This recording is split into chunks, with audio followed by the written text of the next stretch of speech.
God honors those who honor him. 1 Samuel 2:30.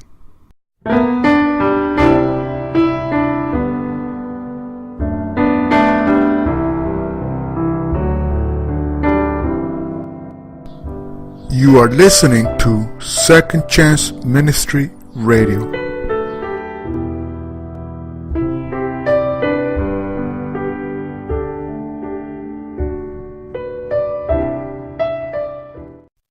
Chapter 8. A Few Good Men and Women. The people served the Lord throughout the lifetime of Joshua and of the elders who outlived him, and who had seen all the great things the Lord had done for Israel. Joshua, son of Nun, the servant of the Lord, died at the age of 110, and they buried him in the land of his inheritance at Timnath-Heres, in the hill country of Ephraim, north of Mount Gaash. After that whole generation had been gathered to their ancestors, another generation grew up who knew neither the Lord nor what he had done for Israel. Then the Israelites did evil in the eyes of the Lord, and served the Baals. They forsook the Lord, the God of their ancestors, who had brought them out of Egypt. They followed and worshipped various gods of the peoples around them. They aroused the Lord's anger because they forsook him and served Baal and the Ashtoreths. In his anger against Israel, the Lord gave them into the hands of raiders who plundered them. He sold them into the hands of their enemies all around, whom they were no longer able to resist. Whenever Israel went out to fight, the hand of the Lord was against them to defeat them, just as he had sworn to them. They were in great distress. Then the Lord raised up judges, who saved them out of the hands of these raiders. Yet they would not listen to their judges, but prostituted themselves to other gods and worshipped them. They quickly turned from the ways of their ancestors, who had been obedient to the Lord's commands. Whenever the Lord raised up a judge for them, he was with the judge, and saved them out of the hands of their enemies as long as the judge lived. For the Lord relented because of their groaning under those who oppressed and afflicted them. But when the judge died, the people returned to ways even more corrupt than those of their ancestors, following other gods and serving and worshipping them. They refused to give up their evil practices and stubborn ways. Therefore, the Lord was very angry with Israel and said, "Because this nation has violated the covenant I ordained for their ancestors, and has not listened to me, I will no longer drive out before them any of the nations Joshua left when he died. I will use them to test Israel, and see whether they will keep the way of the Lord, and walk in it, as their ancestors did." The Israelites did evil in the eyes of the Lord. They forgot the Lord their God, and served the Baals and the Asherahs. The anger of the Lord burned against Israel, so that he sold them into the hands of Cushan-Rishathaim, king of Aram-Naharaim, to whom the Israelites were subject for 8 years. But when they cried out to the Lord, he raised up for them a deliverer, Othniel, son of Kenaz, Caleb's younger brother, who saved them. The Spirit of the Lord came on him, so that he became Israel's judge and went to war. The Lord gave Cushan-Rishathaim, king of Aram, into the hands of Othniel, who overpowered him. So the land had peace for 40 years, until Othniel, son of Kenaz, died. Eventually, the people of Israel turned away from God again, and the cycle of social chaos began anew. The Moabite leader, Eglon, forged a coalition and for 18 years oppressed Israel. The people cried out to God, who faithfully gave them another judge, leader, Ehud, to deliver them. Ehud tricked Eglon into a private meeting and killed the king with his sword in a surprise attack. The king was so overweight that the sword handle was covered by his fat girth. With Eglon dead, Moab fell easily to Ehud's raiders. Then the Israelites had peace for 80 years.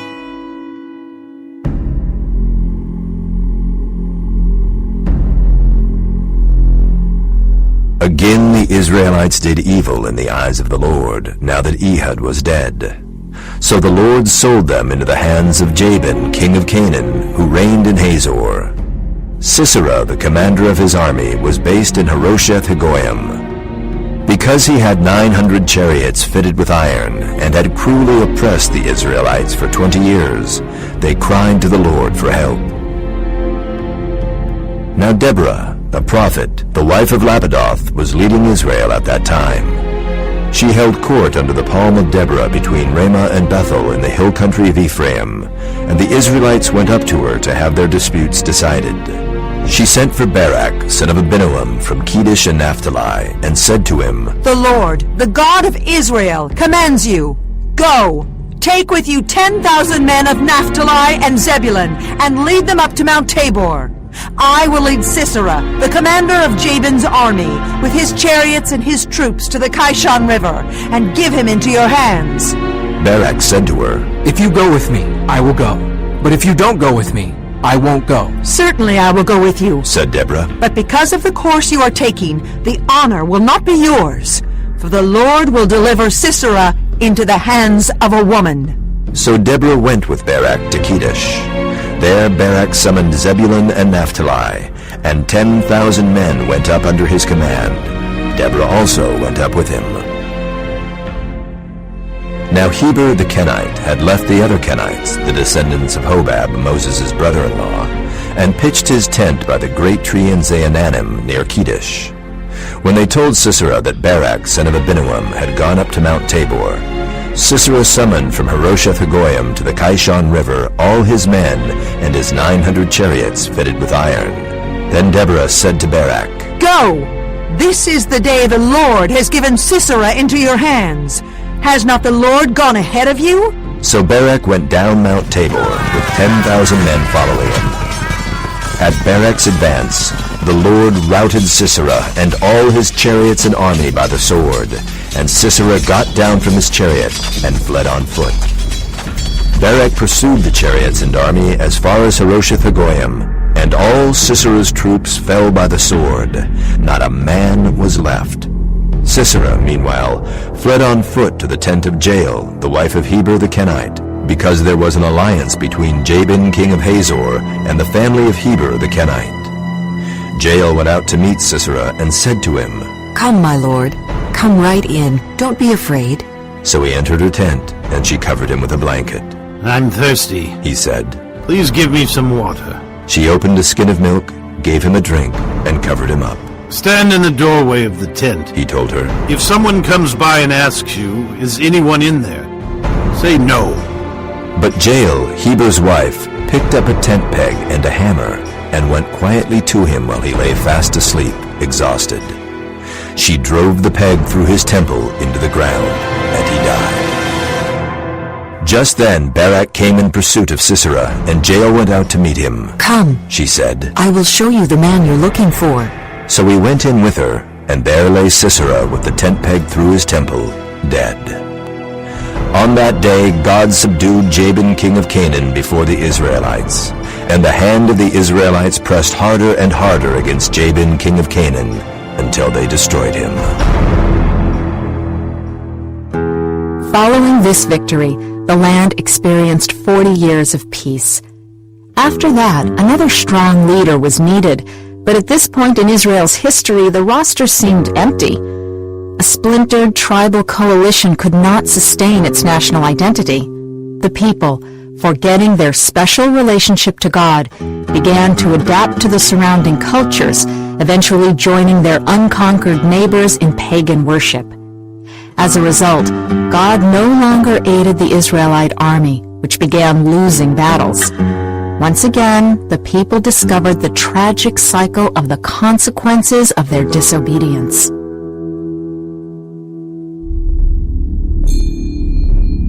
The Israelites did evil in the eyes of the Lord, and for 7 years he gave them into the hands of the Midianites. Because the power of Midian was so oppressive, the Israelites prepared shelters for themselves in mountain clefts, caves, and strongholds. Whenever the Israelites planted their crops, the Midianites, Amalekites, and other eastern peoples invaded the country. They camped on the land and ruined the crops all the way to Gaza, and did not spare a living thing for Israel, neither sheep, nor cattle, nor donkeys.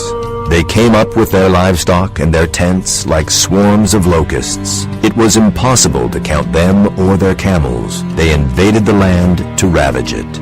Midian so impoverished the Israelites that they cried out to the Lord for help.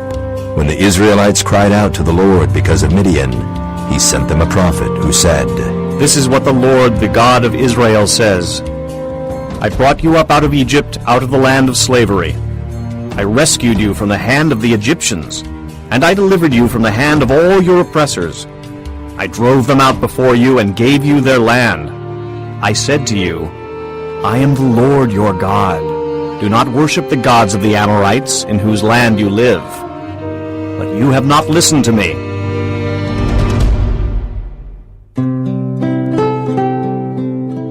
In their hunger and weakness, the Israelites appealed to God, who informed them that their big problem was not agricultural or military, but spiritual. To illustrate, God picked for service a farmer from the weakest clan in his tribe. Like most new leaders, Gideon was uncertain if he could measure up. But God was looking for a faithful follower, not a decorated soldier. The angel of the Lord came and sat down under the oak in Ophrah that belonged to Joash the Abiezrite, where his son Gideon was threshing wheat in a winepress to keep it from the Midianites. When the angel of the Lord appeared to Gideon, he said, "The Lord is with you, mighty warrior." "Pardon me, my lord," Gideon replied, "but if the Lord is with us, why has all this happened to us?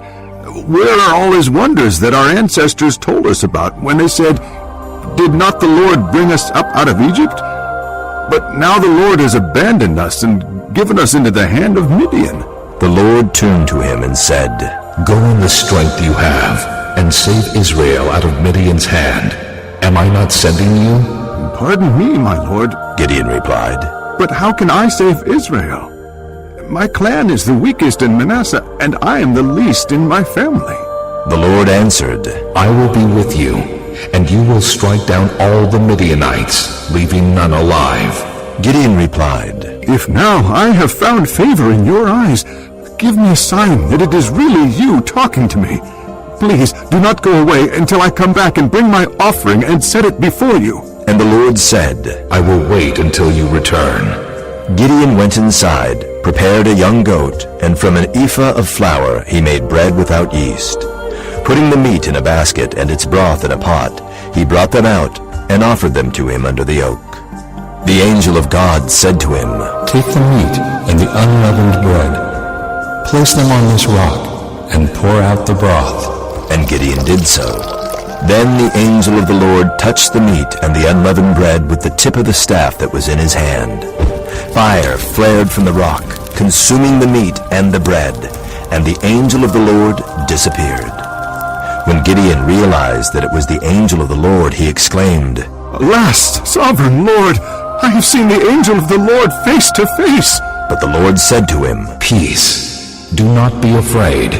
You are not going to die." So Gideon built an altar to the Lord there and called it "The Lord is Peace." To this day it stands in Ophrah of the Abiezrites.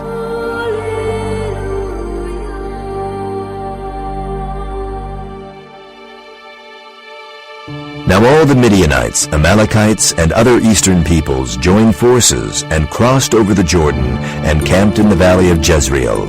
Then the Spirit of the Lord came on Gideon, and he blew a trumpet, summoning the Abiezrites to follow him.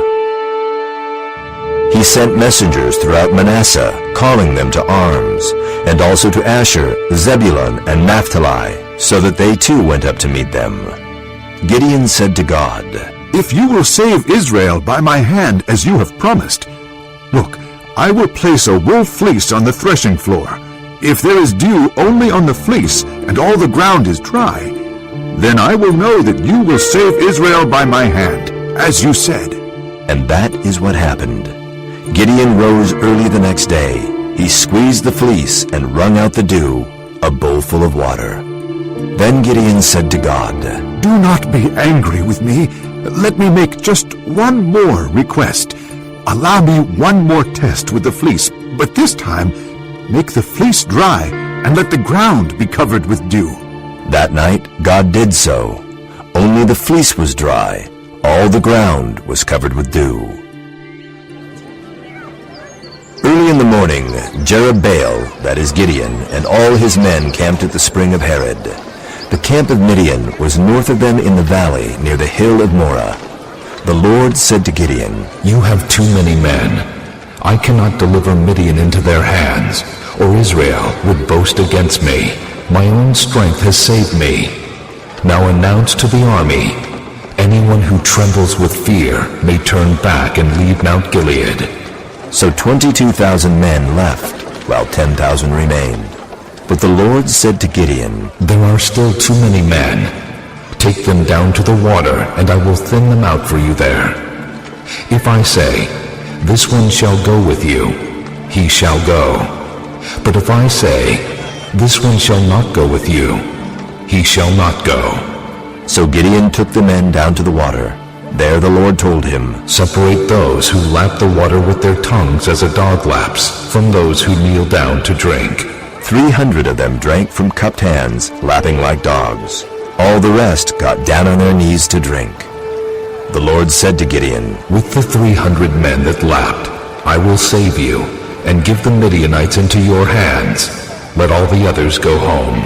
So Gideon sent the rest of the Israelites home, but kept the 300, who took over the provisions and trumpets of the others. Now the camp of Midian lay below him in the valley. During that night the Lord said to Gideon, Get up, go down against the camp, because I am going to give it into your hands. If you are afraid to attack, go down to the camp with your servant Purah, and listen to what they are saying. Afterward, you will be encouraged to attack the camp. So he and Purah his servant went down to the outposts of the camp. The Midianites, the Amalekites, and all the other eastern peoples had settled in the valley, thick as locusts. Their camels could no more be counted than the sand on the seashore. Gideon arrived just as a man was telling a friend his dream. I had a dream, he was saying. A round loaf of barley bread came tumbling into the Midianite camp. It struck the tent with such force that the tent overturned and collapsed. His friend responded, This can be nothing other than the sword of Gideon, son of Joash the Israelite. God has given the Midianites and the whole camp into his hands. When Gideon heard the dream and its interpretation, he bowed down and worshipped. He returned to the camp of Israel and called out, Get up! The Lord has given the Midianite camp into your hands! Dividing the 300 men into 3 companies, he placed trumpets and empty jars in the hands of all of them, with torches inside. Watch me, he told them. Follow my lead. When I get to the edge of the camp, do exactly as I do. When I and all who are with me blow our trumpets, then from all around the camp blow yours and shout, For the Lord and for Gideon! Gideon and the 100 men with him reached the edge of the camp at the beginning of the middle watch, just after they had changed the guard. They blew their trumpets and broke the jars that were in their hands. The 3 companies blew the trumpets and smashed the jars. Grasping the torches in their left hands and holding in their right hands the trumpets they were to blow, they shouted, A sword for the Lord and for Gideon! While each man held his position around the camp, all the Midianites ran, crying out as they fled. When the 300 trumpets sounded, the Lord caused the men throughout the camp to turn on each other with their swords. The army fled to Bethshittah toward Zererah as far as the border of Abel-Meholah near Tabbath. Israelites from Naphtali, Asher, and all Manasseh were called out, and they pursued the Midianites. Gideon sent messengers throughout the hill country of Ephraim, saying, Come down against the Midianites and seize the waters of the Jordan ahead of them as far as Beth-barah. So all the men of Ephraim were called out, and they seized the waters of the Jordan as far as Beth-barah. They also captured 2 of the Midianite leaders, Oreb and Zeeb. They killed Oreb at the rock of Oreb, and Zeeb at the winepress of Zeeb. They pursued the Midianites, and brought the heads of Oreb and Zeeb to Gideon, who was by the Jordan. Thus Midian was subdued before the Israelites, and did not raise its head again. During Gideon's lifetime, the land had peace 40 years. No No sooner had Gideon died than the Israelites again prostituted themselves to the Baals. They set up Baal-berith as their god, and did not remember the Lord their God, who had rescued them from the hands of all their enemies on every side. Once again, the Israelites forgot their faithful, holy God, and once again they suffered the consequences of their unbelief. Several Israelite leaders tried to keep enemies at bay with mixed results. No one had Gideon's daring or success. But God was still working, and he sent an angel to make an extraordinary announcement.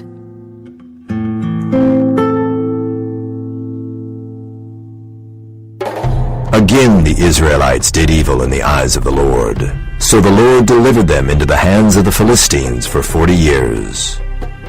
A certain man of Zorah named Manoah, from the clan of the Danites, had a wife who was childless, unable to give birth. The angel of the Lord appeared to her and said, "You are barren and childless, but you are going to become pregnant and give birth to a son. Now see to it that you drink no wine or other fermented drink, and that you do not eat anything unclean.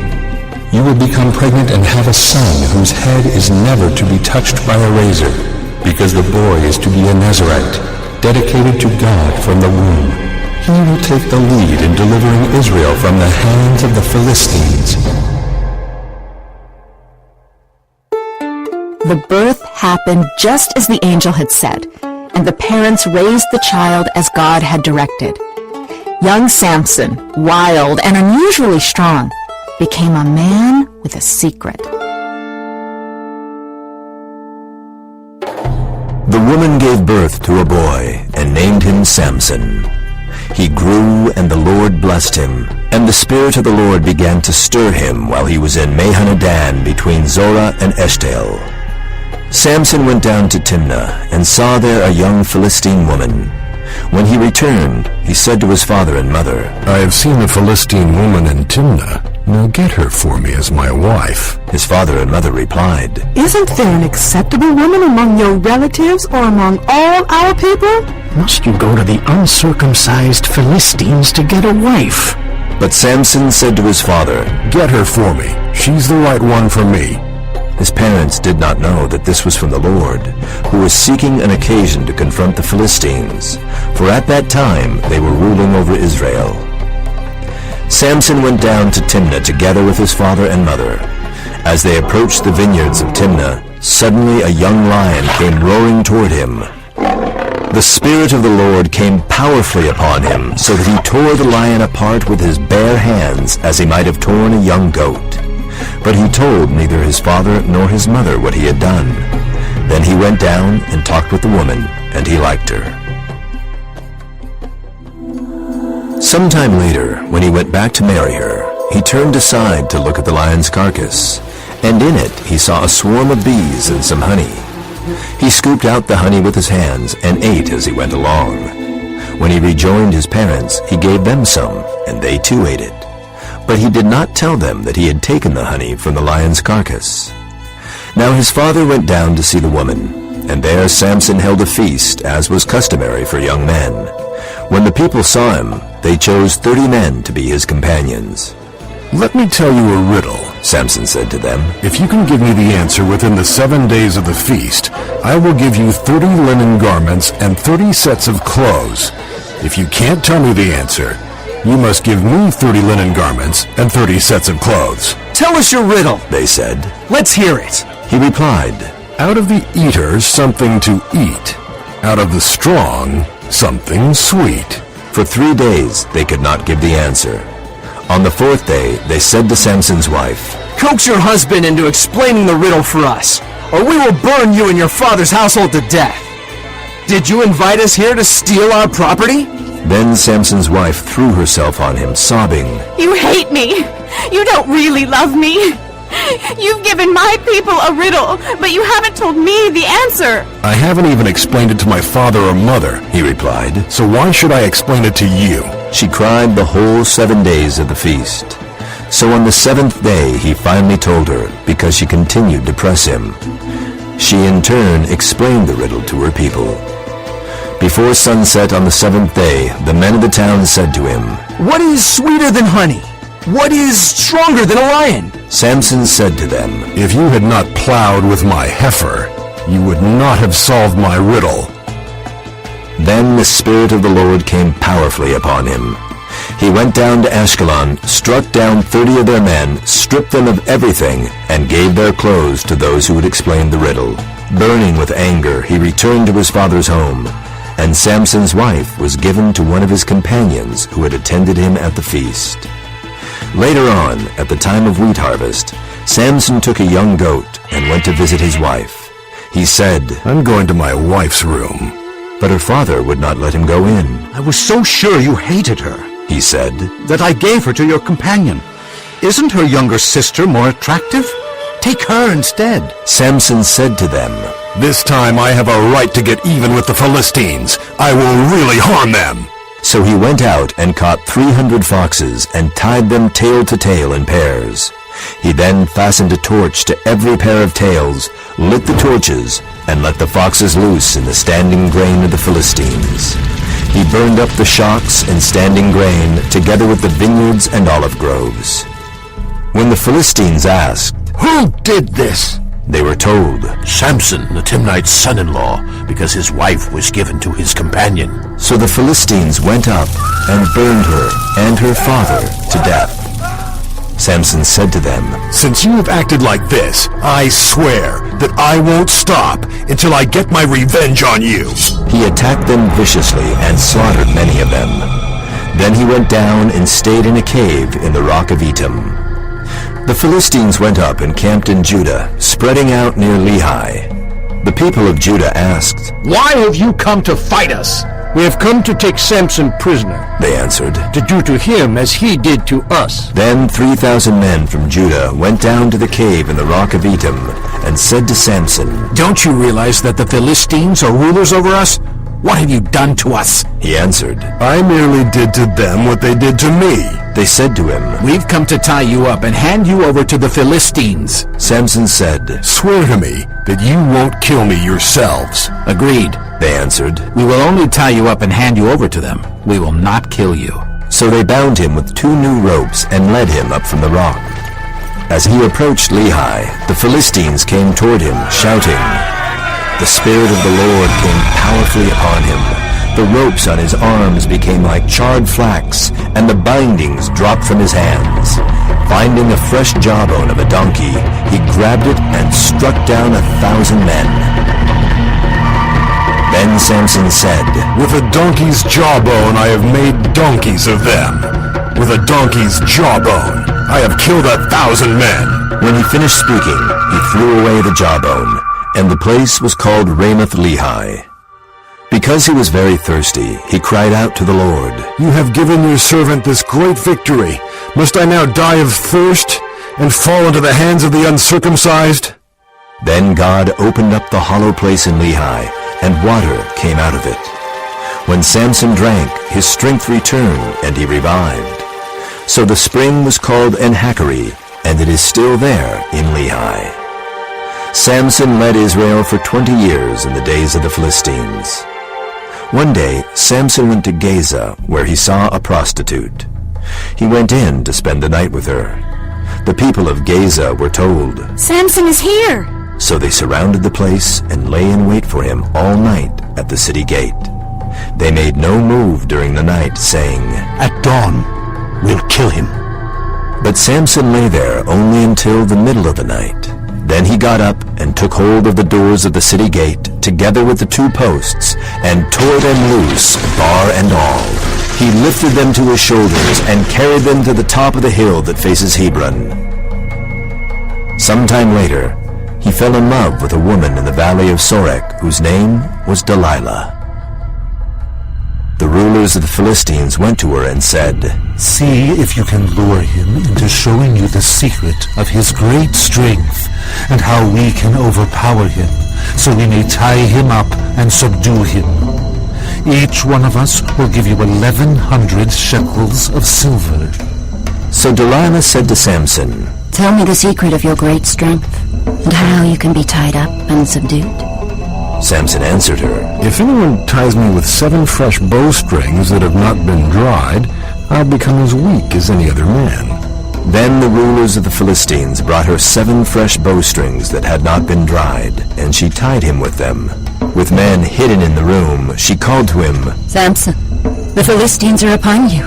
But he snapped the bowstrings as easily as a piece of string snaps when it comes close to a flame. So the secret of his strength was not discovered. Then Delilah said to Samson, You have made a fool of me. You lied to me. Come now. Tell me how you can be tied. He said, If anyone ties me securely with new ropes that have never been used, I'll become as weak as any other man. So Delilah took new ropes and tied him with them. Then, with men hidden in the room, she called to him, Samson, the Philistines are upon you. But he snapped the ropes off his arms as if they were threads. Delilah then said to Samson, All this time you've been making a fool of me and lying to me.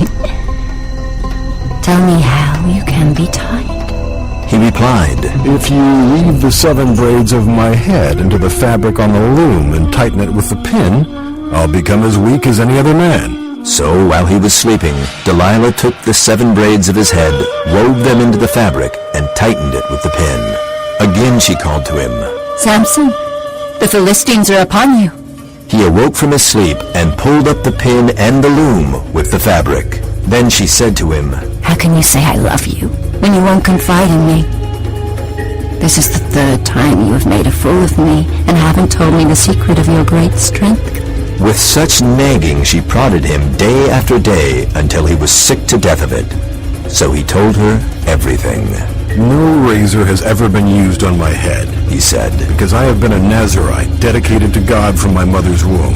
If my head were shaved, my strength would leave me, and I would become as weak as any other man. When Delilah saw that he had told her everything, she sent word to the rulers of the Philistines. Come back once more. He's told me everything. So the rulers of the Philistines returned with the silver in their hands. After putting him to sleep on her lap, she called for someone to shave off the 7 braids of his hair, and so began to subdue him. And his strength left him. Then she called, Samson, the Philistines are upon you. He awoke from his sleep and thought, I'll go out as before and shake myself free. But he did not know that the Lord had left him. Then the Philistines seized him, gouged out his eyes, and took him down to Gaza. Binding him with bronze shackles, they set him to grinding grain in the prison. But the hair on his head began to grow again after it had been shaved. Now the rulers of the Philistines assembled to offer a great sacrifice to Dagon their god, and to celebrate, saying, Our God has delivered Samson, our enemy, into our hands. When the people saw him, they praised their god, saying, Our God has delivered our enemy into our hands, the one who laid waste our land and multiplied our slain. While they were in high spirits, they shouted, Bring out Samson to entertain us. So they called Samson out of the prison, and he performed for them. When they stood him among the pillars, Samson said to the servant who held his hand, Put me where I can feel the pillars that support the temple, so that I may lean against them. Now the temple was crowded with men and women. All the rulers of the Philistines were there, and on the roof were about 3,000 men and women watching Samson perform. Then Samson prayed to the Lord, Sovereign Lord, remember me. Please, God, strengthen me just once more, and let me with one blow get revenge on the Philistines for my 2 eyes. Then Samson reached toward the 2 central pillars on which the temple stood.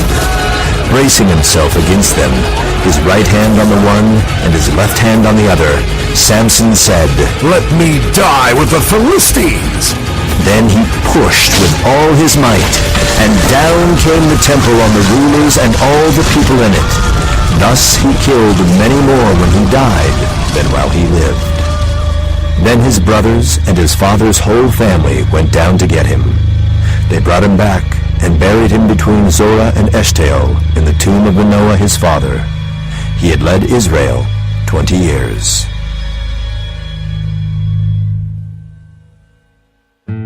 After Samson, the Israelites continued their pattern of spiritual compromise during this sad period of their history. Enter Ruth, a young Moabite woman, into God's story. If the Hebrew people thought God was their exclusive property, this foreign woman challenged that myth. Ruth was loyal, determined, lovely, and clever.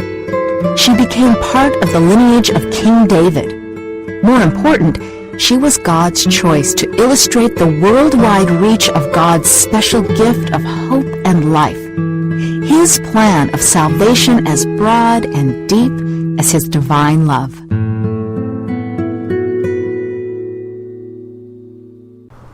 Thank you for listening on Second Chance Ministry.